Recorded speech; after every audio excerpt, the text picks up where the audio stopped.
আসসালামু আলাইকুম প্রিয় দর্শক, চলে এলাম সহজ আরেকটা রেসিপি নিয়ে বিডি কিচেনে।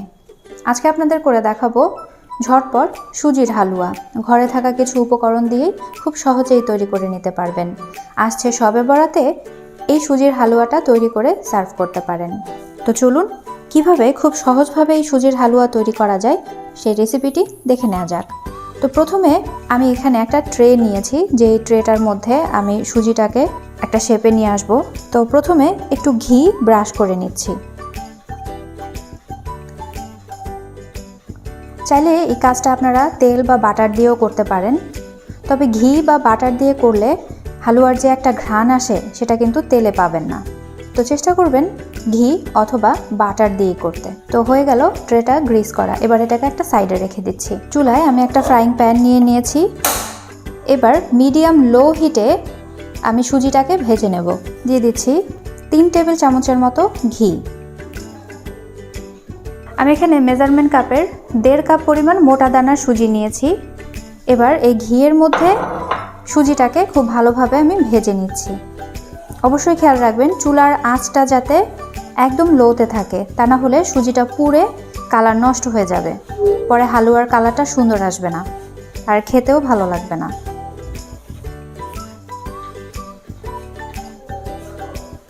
ফ্রেন্ডস, দেখতে পাচ্ছেন আমি সুজিটা অনবরত নেড়ে চেড়ে মিশিয়ে নিচ্ছি।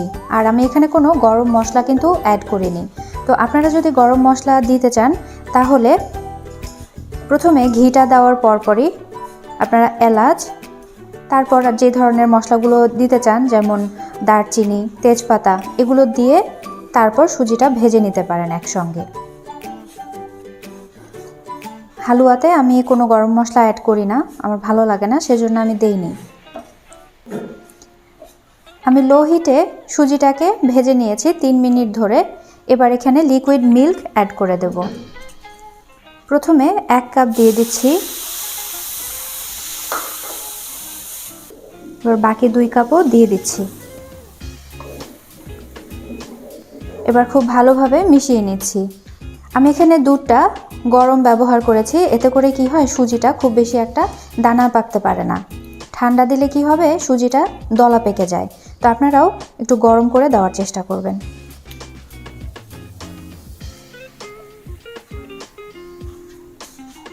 দুধের সাথে সুজিটা খুব ভালোভাবে মিশে গেছে এবং সেদ্ধও হয়ে গেছে। এ পর্যায়ে আমি এখানে 1 কাপ চিনি দিয়ে দিচ্ছি আর দিয়ে দিচ্ছি 1/4 চা চামচের মতো লবণ দিয়ে এবার চিনিটাকেও মিশিয়ে নিচ্ছি। ফ্রেন্ডস, চিনিটা গলে এরকমের একটু পানি ছেড়েছে, এতে ভয় পাওয়ার কিছুই নেই, এই পানিটাও শুকিয়ে যাবে। তো এই চিনির পানিটার কারণে কিন্তু হালকা একটু দলা পাকিয়ে গেছে, এটাও থাকবে না, আস্তে আস্তে এগুলোও মিশে যাবে। আর সুজির বৈশিষ্ট্যই কিন্তু দলা পাকিয়ে যাওয়া। তো খুব ভালোভাবে নেড়ে চেড়ে এবার মিশিয়ে নেবেন। তো এভাবে নেড়ে চেড়ে খুব ভালোভাবে চিনিটা মিশিয়ে নেবেন সুজির সাথে। টেস্ট বাড়ানোর জন্য আমি এখানে দিয়ে দেব 2 টেবিল চামচের মতো কনডেন্স মিল্ক। আপনারা চাইলে এটা স্কিপ করতে পারেন, তবে দিলে খুব ভালো একটা টেস্ট আসে। এবার কনডেন্স মিল্কটাকেও খুব ভালোভাবে মিশিয়ে নিচ্ছি।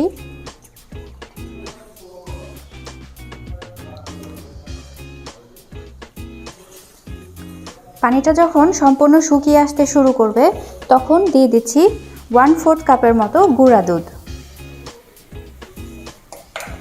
যদি আপনাদের হাতের কাছে মাওয়া থাকে তাহলে মাওয়াও দিয়ে নিতে পারেন। সুজির হালুয়াটা প্রায় হয়ে গেছে। তো এখন সবশেষে নামানোর 2 মিনিট আগে আমি এখানে আবার 1 টেবিল চামচ ঘি অ্যাড করব। দিয়ে এবার আবার নেড়ে চেড়ে ভালো করে মিশিয়ে নিচ্ছি। ফ্রেন্ডস, দেখতে পাচ্ছেন হালুয়াটা প্যানের গা ছেড়ে ছেড়ে আসছে। তো আপনারা যদি একটু নরম খেতে চান তাহলে এই পর্যায়ে নামিয়ে নিতে পারেন। তো আমি যেহেতু বরফির শেপ দেব সেজন্য পানিটা আরেকটু টানিয়ে নিচ্ছি।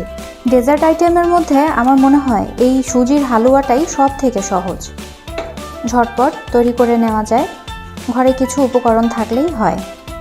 আর এই সুজিটা বাইরে রেখেও আপনি 4-5 দিন অনায়াসে খেতে পারবেন।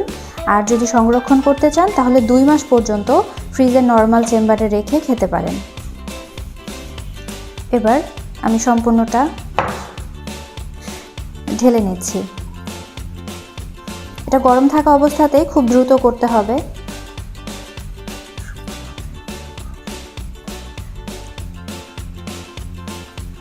স্প্যাচুলার সাহায্যে চেপে চেপে আমি বসিয়ে নিচ্ছি।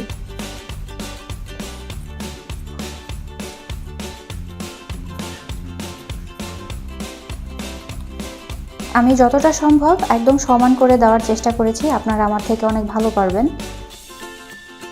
ব্যাস, এটা হয়ে গেছে।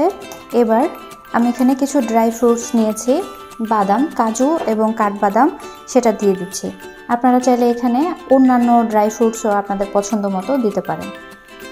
আমি বাদামটা যখন আমি হালুয়াটা রান্না করেছি তখন দেইনি, এই কারণে যে যখন কাটা হয় তখন অনেক সময় কিন্তু এই বাদামের কারণে সুন্দরভাবে কাটা যায় না।